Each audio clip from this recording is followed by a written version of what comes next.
En general, uno suele pensar que la poesía y la ciencia transitan por veredas distintas.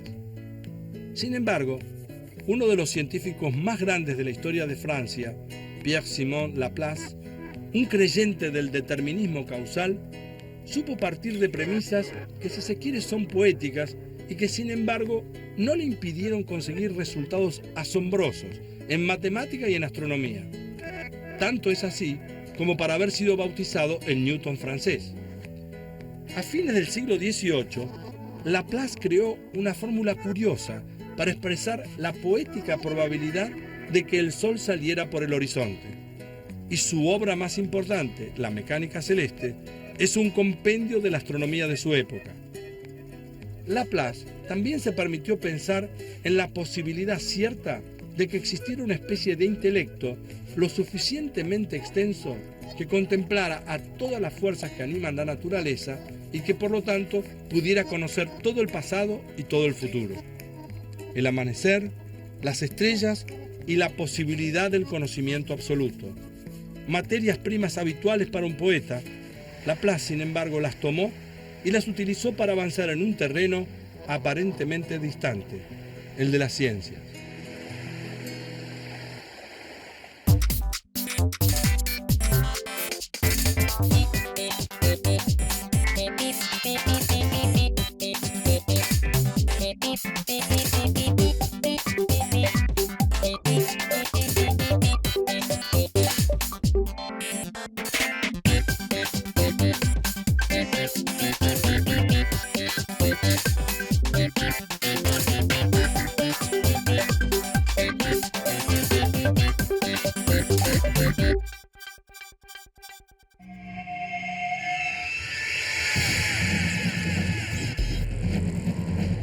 Llegar. El objetivo siempre es llegar. Se toman decisiones, se discute, se piensa, pero por suerte para todo esto uno no está solo. La matemática puede ayudar. ¿Qué es lo que hace que de pronto en un país o en una ciudad la gente maneje en forma tan distinta? ¿Cómo puede ser que en algunos lugares el tránsito sea tan ordenado, tan respetuoso? En cambio, en otros lugares es caótico, impredecible. Y en todo caso, ¿qué tiene que ver eso con la matemática? Lo que nosotros vamos a hacer es empezar a pensar desde dos puntos de vista. En realidad esto tiene múltiples alternativas, múltiples maneras de ser analizado. Pero de todas formas me quiero concentrar en dos. En la del que maneja, en la del conductor, y por otro lado, en aquella persona que es la que planifica, la persona que es la que pone las reglas. Eso es lo que vamos a hacer en esta primera parte de este informe.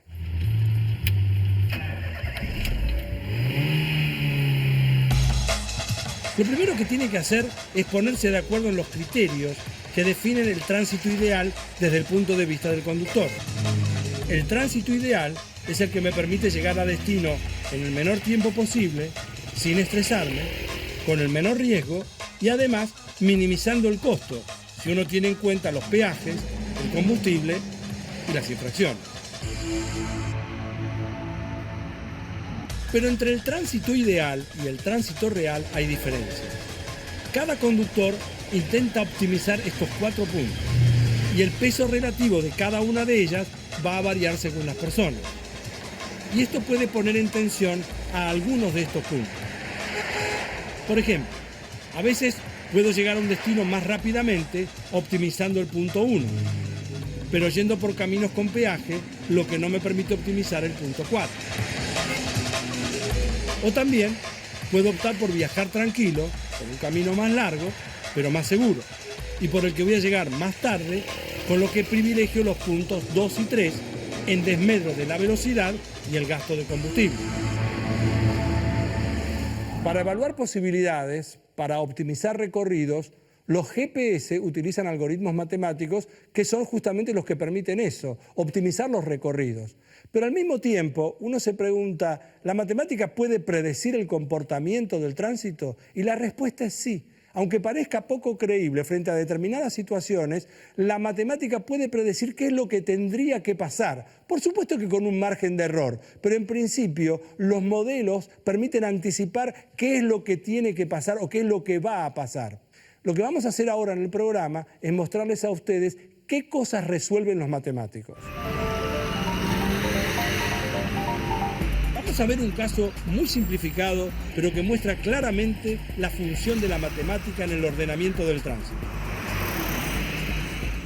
Suponga que hay 1000 personas que viven en la zona de Núñez y que tienen que llegar a Retiro para trabajar a las 9 de la mañana y que solamente pueden elegir entre dos opciones, tomar el tren o ir en auto.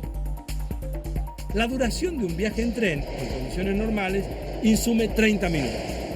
En cambio, la duración del viaje en auto va a depender de cuánta gente se decide por ir en su propio vehículo y por lo tanto de cuánto tránsito haya. Supongamos que el tiempo para ir de Núñez a Retiro cuando hay un solo auto haciendo el trayecto es de 15 minutos. Con pocos coches, el tiempo será todavía muy cercano a 15 minutos. Pero a medida que el tránsito aumente en forma considerable, la congestión va a hacer que en promedio la gente demore más.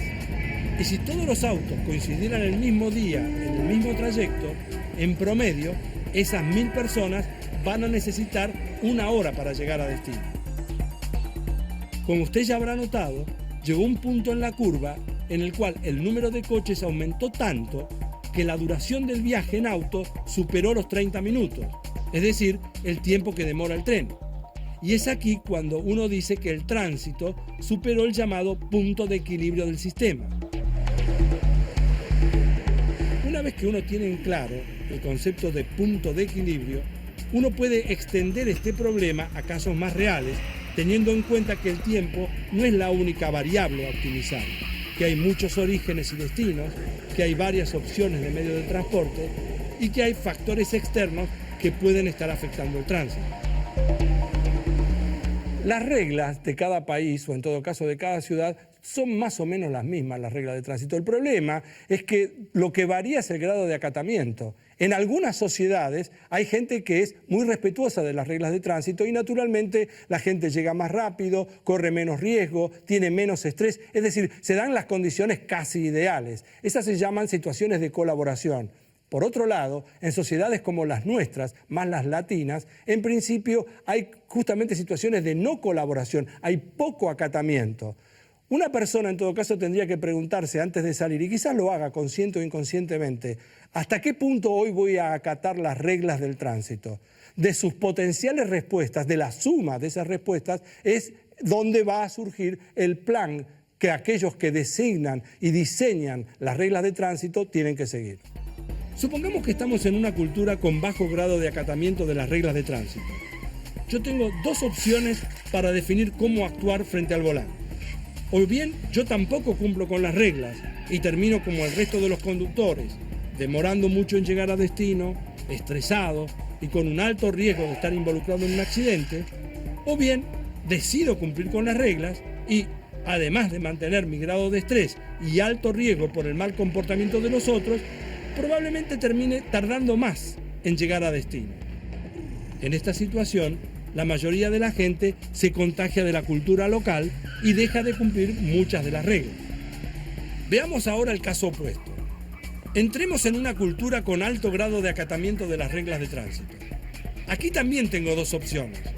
Yo puedo mostrar un comportamiento alineado con lo que veo y cumplir con las reglas, en cuyo caso tengo el mismo beneficio que todos los demás conductores. O puedo decidir no cumplir con alguna de las reglas para aprovecharme de esa cultura y así llegar más rápidamente que todos los demás. El inconveniente está en que si todos arriban a la misma conclusión y deciden no cumplir con las reglas, entonces habremos cambiado la cultura y terminaremos en el peor de los escenarios. Son muchas las variables que están en las manos de las personas que manejan y diseñan las reglas de tránsito. Y la matemática los ayuda en todo caso como para decidir cuál va a ser la reacción de la sociedad frente a eso y además si habrá una reacción positiva o negativa.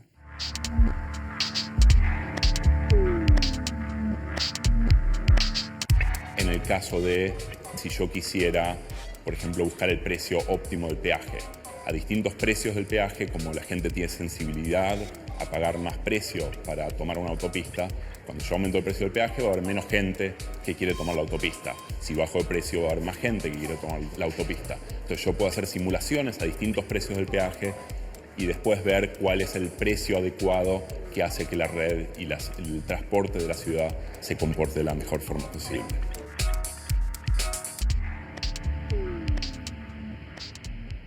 Además del largo plazo, están las decisiones del día a día. Por ejemplo, uno tiene que saber qué es lo que pasa con los semáforos, o sea, coordinar los semáforos, o en todo caso poner carteles inteligentes, o sea, carteles que vayan variando de acuerdo con la dinámica de lo que sucede cotidianamente en una ciudad.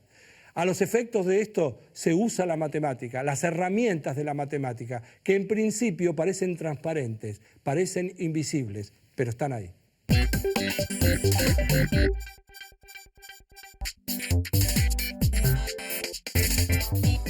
Supongamos que se va a jugar un partido de fútbol en un estadio con capacidad, digamos, para 70.000 personas. Supongamos también que uno trajera pelotas de fútbol infladas y las distribuyera por todo el campo de juego hasta ocuparlo completamente. Si uno hace eso, ¿alcanzaría para que al finalizar el partido se le pueda entregar una pelota a cada espectador? ¿Tiene ganas de pensar conmigo una respuesta?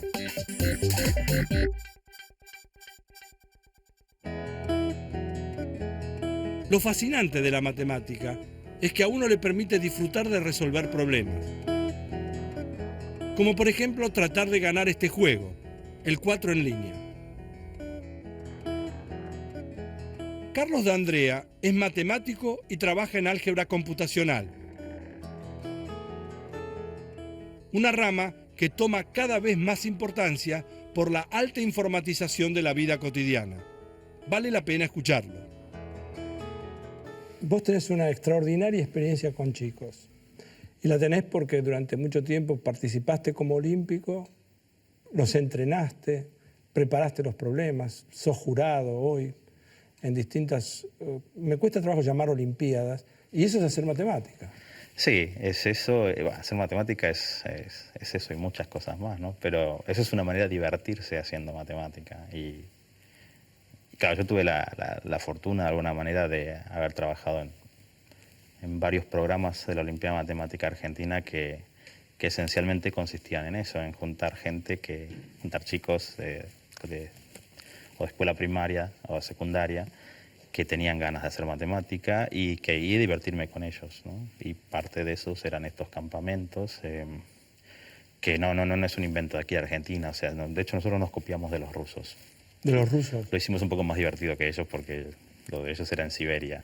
Y eran unos campamentos de entrenamiento de chicos, pero era más una cuestión de juntarse, entrenarse y estar más desconectados, o sea, dedicarse a eso, ¿no? Los rusos deben seguir teniendo ese programa, ¿no? Que de muy pequeños descubren talentos en ballet, en matemática, en un montón de áreas y los entrenan y con eso consiguen muy buenos resultados a corto plazo.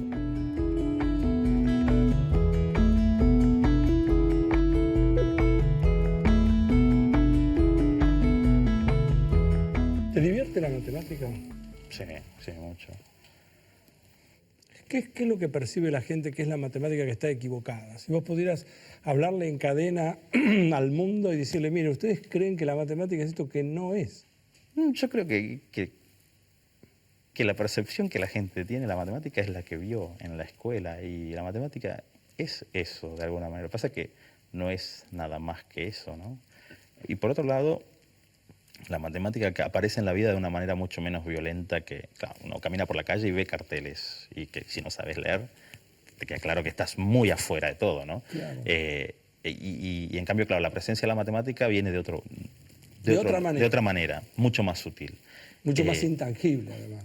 Sí, y además porque hay muchas cosas que es cierto, si uno aprendiera otros temas de matemática o quizás tuviera la matemática presentada de otra manera, claro, toda esa parte que tiene que ver con la capacidad de deducción, con la capacidad de razonar, de tomar buenas decisiones y todo eso, debería formar parte de lo que uno recuerde como esto era mi clase de matemática o esto yo lo aprendí en matemática. Bueno, pues ya que me diste el ejemplo de los carteles, si la tarea de la escuela fuera mostrar dónde están esos carteles, el equivalente de esos carteles, Sí. como para que me diera curiosidad por lo menos saber qué dice, Sí. por qué hay algunos que pueden y yo no puedo, entonces a lo mejor sería un incentivo.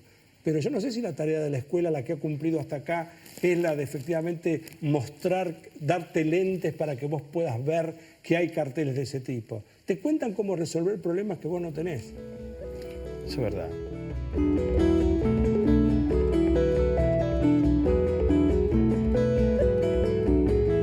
Creo que no es que solamente tenés una base de datos de problemas resueltos, sino que tenés además un entrenamiento para enfrentarte a una situación desconocida y enfrentarla sin entrar en pánico, con algunos caminos que recorriste porque tuviste que resolver problemas en algún momento y uno no tiene claro qué camino y en qué momento le va a servir.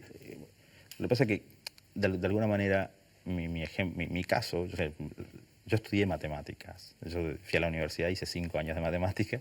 No contento con eso, hice 4 años más, hice un doctorado en matemáticas. Tener una buena formación en matemáticas te ayuda mucho en muchos lugares, eso es cierto. A mí siempre me preocupa la sobreformación, ¿no? Y eso sobreformación. Sí. Bueno, y eso es un poco, cuando uno va en Estados Unidos, por ejemplo, la gente va a la universidad y no va así, yo quiero ser médico y te ponen a estudiar medicina desde que entras hasta que salís, ¿no? Sino que uno va al college y aprende arte, aprende esto, aprende un montón de cosas de todo y después va eligiendo un poco más su profesión, ¿no? Y nosotros es como que siempre... Y a la larga sí es cierto que se nota que el background de uno es distinto, pero a veces te queda esa sensación de, bueno, ¿cómo hubiera sido haber hecho algo más, más global, ¿no? Terminemos con 2, 4, 6, 7, 2.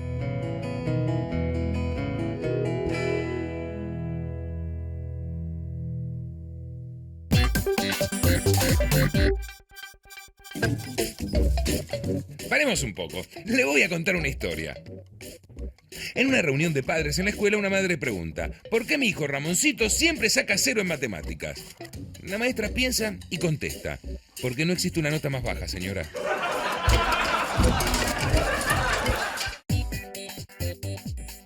¿Y pudo resolverlo? Yo le voy a dar una ayuda. Piense que una cancha tiene aproximadamente 100 metros de largo por 70 de ancho.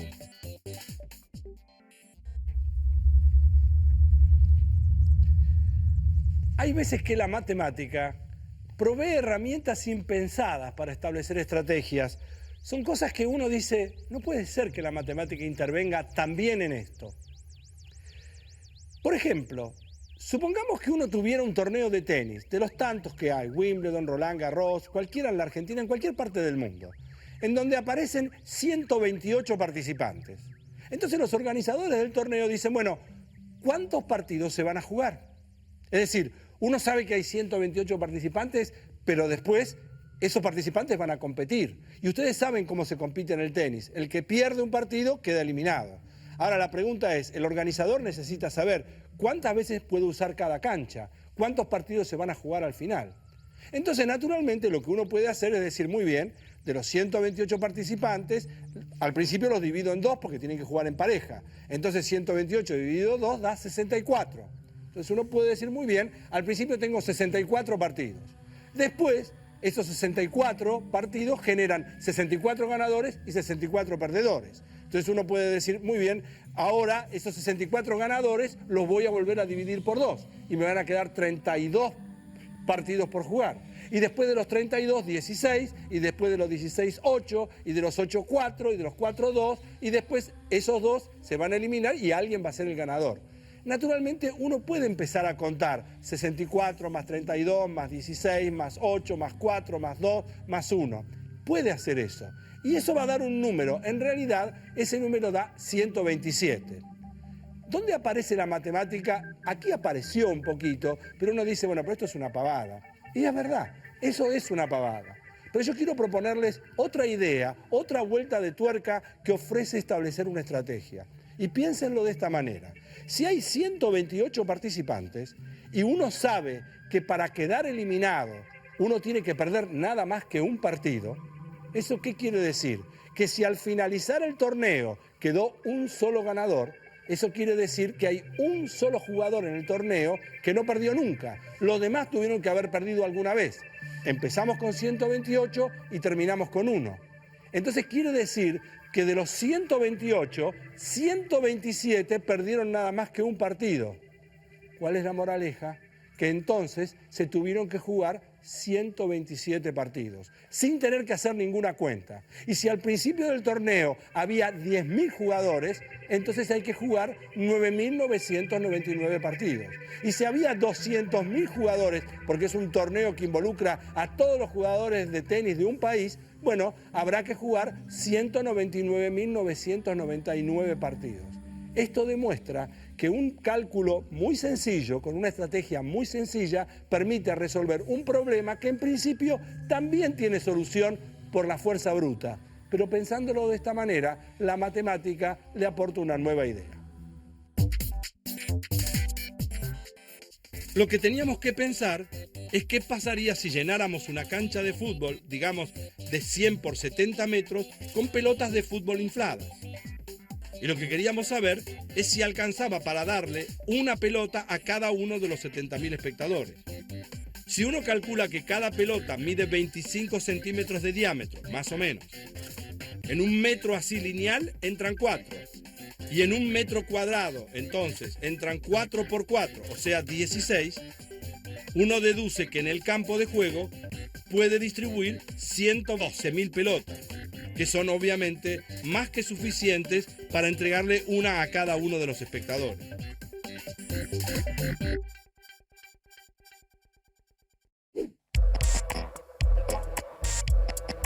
Lactancia materna. Muchas veces el que llora tampoco mama. Se calcula que en la Argentina el 60% de los bebés no reciben lactancia materna exclusiva en sus primeros 6 meses de vida. Para suplir esa falta, hasta el primer cumpleaños, claro, se necesitan unas 75 latas de 450 gramos de leche maternizada, que cuestan unos 40 pesos cada una, por lo que amamantar a un bebé le permite a sus padres un ahorro de alrededor de 3.000 pesos hasta que el chico sople la primera velita. Y más aún, si en el mundo se ampliara el número de madres que amamantaran a sus bebés exclusivamente, se podría salvar a 3.500 chicos todos los días.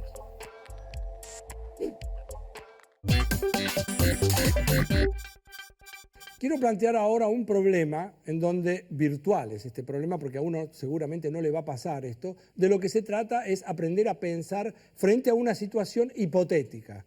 Vamos a suponer que uno tiene una balanza, la balanza está desbalanceada. Es decir, esto tendría que estar, si estuviera correcto, tendría que estar los dos platillos iguales, simplemente porque no hay nada puesto arriba.